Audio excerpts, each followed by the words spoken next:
YouTube के सभी श्रोताओं को मेरा नमस्कार। आज की कहानी है तपस्वी। आकाश से जैसे कोई अप्सरा धरती पर उतर आई हो। रजत प्रथम परिचय में ही उसे एकटक देखता रह गया था। दुग्ध सी धवल चमकती रंगत, उन्नत नासिका, चमकीले नयन, कठोर किंचित गोलाई लिए लंबोतरा चेहरा, घने मेघों के स्मृति दिलाते लंबे काले केश, कटावदार भरे भरे अरुणिम अधर और 5 फुट के ऊपर 8 या 9 इंच लंबी छर्री काया।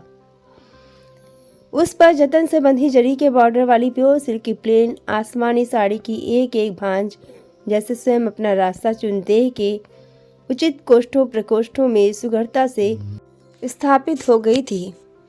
सुडौल उन्नत ग्रीवा दर्शा रही थी कि अपने अतुलनीय रूप साम्राज्य का भान है उसे।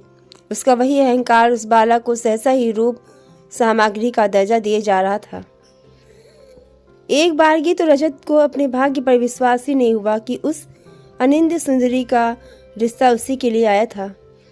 किंतु जब उसकी माँ ने बेटा बेटा कहलाट से उसकी खातिरदारी करनी प्रारंभ की तो फिर उस आतिथ्य को प्रेम पूर्वक स्वीकारने में रजत ने तनिक भी विलंब नहीं किया था।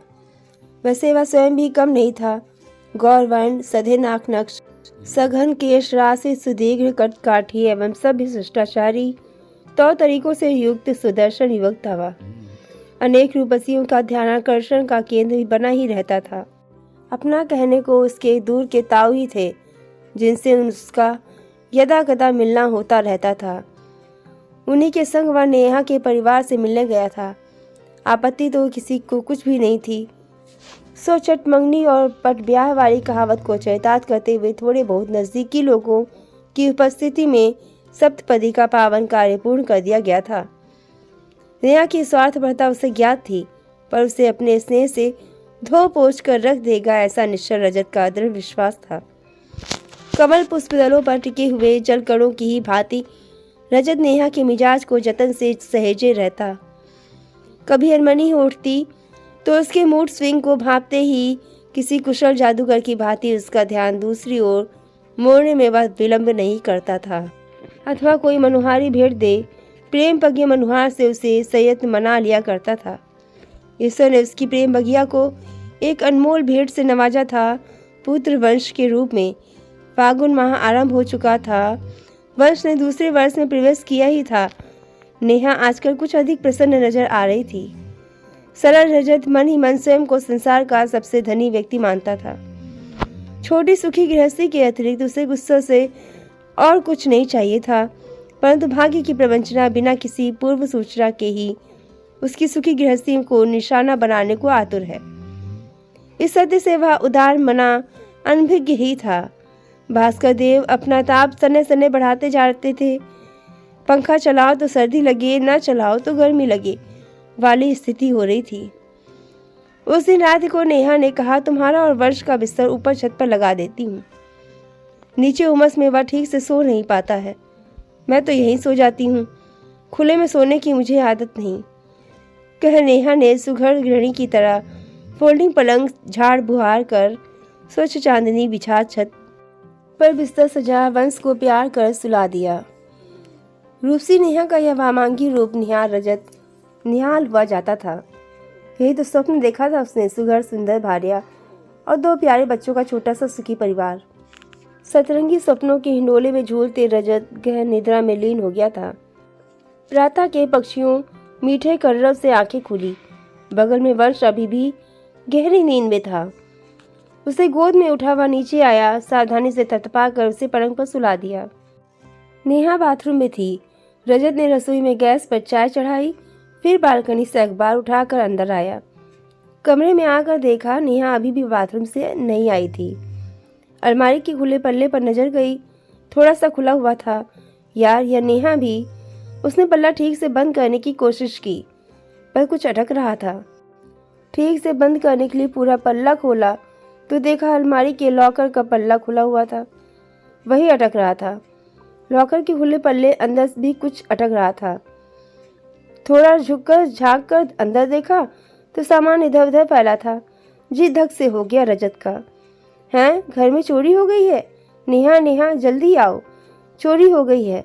पर कहीं से कोई जवाब नहीं आया था। उसने हर तरफ नजर दौड़ाई, देखा सूटकेस भी गायब, नेहा के तो कई कपड़े गायब और लॉकर से जेवर और पैसे तो सारे गायब। ओ नेहा, तुम्हारा तो सारा सामान चोरी हो गया। पलट कर देखा, अरे बाथरूम का दरवाजा तो खुला हुआ है। फिर बाहर का दरवाजा चेक किया, सिर्फ पल्ले भिड़े थे, कुंडी खुली थी। नेहा कहाँ है? अब ध्यान दिया तो देखा ड्रेसिंग टेबल पर एक कागज पर कुछ लिखा रखा था। संक्षिप्त संदेश था, रजत मैं जा रही हूँ, राज वापस आ गया है मुझे लेने। अपने किए पर शर्मिंदा है वह, अब धोखा नहीं देगा। खुद को समझाने की बहुत कोशिश की, पर मुझे लगता है मैं उसके बगैर नहीं रह सकती। मुझे ढूंढने की कोशिश मत करना, वंश का ध्यान रखना। कुछ एक क्षण तो रजत को वास्तविकता आत्मसात करने में ही लग गए। सद्य कठोर यथार्थ ने उसे विक्षिप्त सा कर दिया। निर्बल पांवों ने देह का भार वहन करने में असमर्थता जताई तो निस्पंद सा बिस्तर पर बैठ गया। सोचने समझने की शक्ति क्षीण हो चुकी थी। कांपती काया में जैसे सहस्रों भूकंपों का लावा प्रवाहित हो रहा था। क्या करें, कहाँ जाए वह? अबोध वंश कैसे जी पाएगा माँ के बिना? क्या प्रेम के समक्ष नेहा का मातृत्व तक इतना तुच्छ हो गया था कि अपनी दुग्ध आश्रित संतान का मोह भी उस मूढ़मती के पैरों में बेड़ियां नहीं डाल सका था? रजत का निश्चल सीमाहीन प्रेम भी उसे उसके समक्ष उस मक्कार प्रभु प्रेमी के पास जाने से नहीं रोक सका था जिसने उसे छला था, जिसके पश्चात ही नेहा के माता पिता के आग्रह पर रजत ने उनकी पुत्री से विवाह का प्रस्ताव स्वीकार किया था। अपमान, क्षोभ और यंत्रणा से जैसे वह अंगार बन गया था। इस कुटिल स्वार्थी स्त्री को सबक सिखाना आवश्यक है। अब न्यायालय में कई लोगों से मित्रता है उसकी, बैरिस्टर कपूर से भी जान पहचान है। कुछ निर्णय ले लिया था रजत ने। तभी पलंग पर घुटनों चलता वंश लाड से उसकी गोद में पसर गया, दूध की मांग करने लगा, मानो उस अबोध ने स्वयं ही पिता की प्राथमिकताओं की अदला बदली कर दी हो। व्याकुल हो उस सुकोमल काया को हृदय से लगा रजत करुण क्रंदन कर उठा। उसे ईश्वर से और कुछ नहीं चाहिए था। निर्णय ले लिया था रजत ने, हाँ वंश, मैं पालूंगा तुझे, अब से तू ही मेरी तपस्या है। रसोई में जाकर वंश के लिए दूध की बोतल तैयार की, उसे गोद में लिटा दूध पिलाया। फिर वंश को नहला धुलाकर स्वयं भी तैयार हो गया। ऑफिस में सप्ताह भर के लिए अवकाश के लिए आवेदन भेजा। अपने ऑफिस प्रांगण में ही बने क्रैश में जाकर वंश का एडमिशन करवा दिया। अब नित्य वहीं जाकर मैडम से, बाकी बच्चों से, परिचारिकाओं से वंश का मेल जोल बढ़वाता, बच्चों के संग खेलता रहता। 3-4 दिन में ही वंश वहाँ के वातावरण में घुल मिल गया।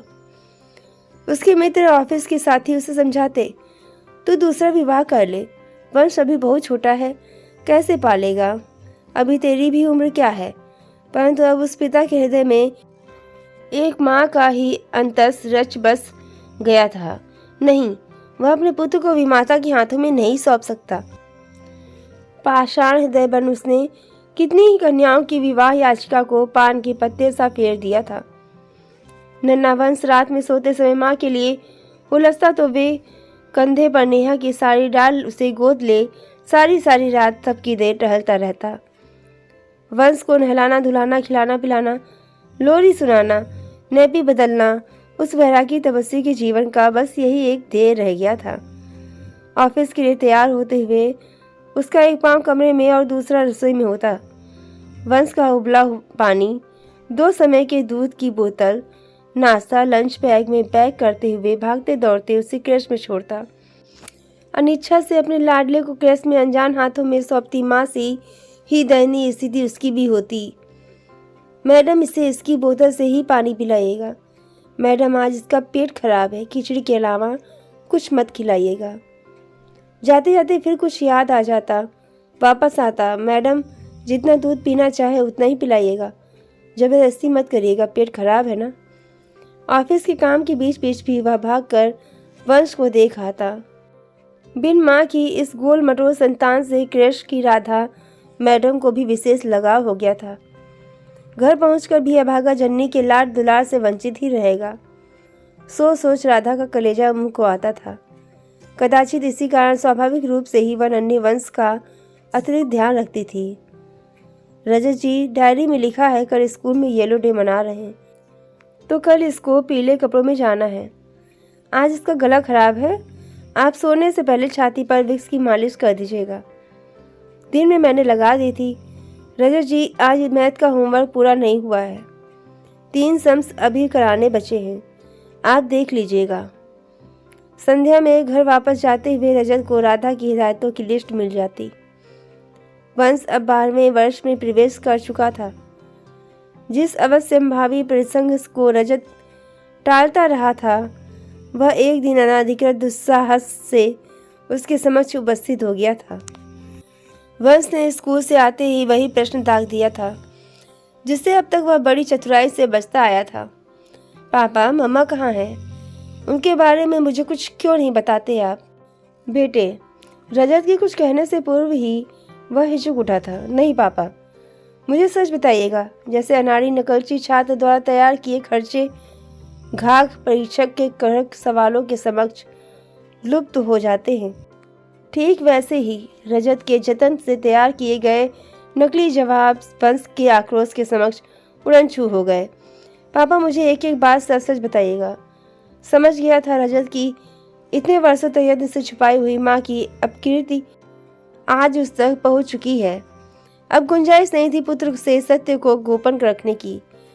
वंश ने अतीत को पूर्ण रूप से जानकर ही दम लिया। न जाने कितनी ही देर तक पिता पुत्र अश्रुसिक्त कपोलों संग अतीत के सागर में गोते लगाते रहे। समय अपनी निर्बाध गति से बहता रहा। रजत की मेहनत रंग लाई। वंश आज एक IAS अधिकारी बन उच्च पद पर आसीन हो चुका था। अब उसकी बारी है पापा के जीवन भर के त्याग का ऋण उतारने की। अगले हफ्ते ही उसे पापा के साथ बड़े से सरकारी आवास में शिफ्ट हो जाना है। आज संध्या को वंश एक विवाह में सम्मिलित होने गया है। उसे वापस घर आते आते रात अधिक हो गई थी। पापा के कमरे में जाकर देखा, वह सोए हुए थे। सोचा सुबह बात करता हूँ। प्रातः वंश पिता के पास आया। पापा, वो कल मैं माँ से मिला, वो भी उसी शादी में आई थी। वंश शांत हो गया था। एक जटिल अटपटा सा मौन मुखरित हो उठा दोनों के मध्य। परंतु आशंकित रजत समझ गया था कि उस स्वार्थी स्त्री ने सदा की भांति स्वयं को दयनीय दिखा अपनी लच्छेदार बातों में फंसा अपने IAS पुत्र के हृदय में भी अपने लिए दयापूर्ण सहानुभूति उत्पन्न कर ली है। उन मौन पलों में उसने स्वयं को तैयार कर लिया था आने वाले किसी भी अप्रिय समाचार के लिए। पापा, माँ मेरे साथ रहना चाहती हैं। सारी जिंदगी तो मेरे बिना ही रही हैं। काफ़ी परेशान है आजकल। सोचता हूँ नए वाले बंगले में उन्हें बुला लूँ। आपके पास तो ये वाला घर है ही। एक तपस्वी के संपूर्ण जीवन के त्याग पर एक माँ का स्वार्थ भारी पड़ गया था।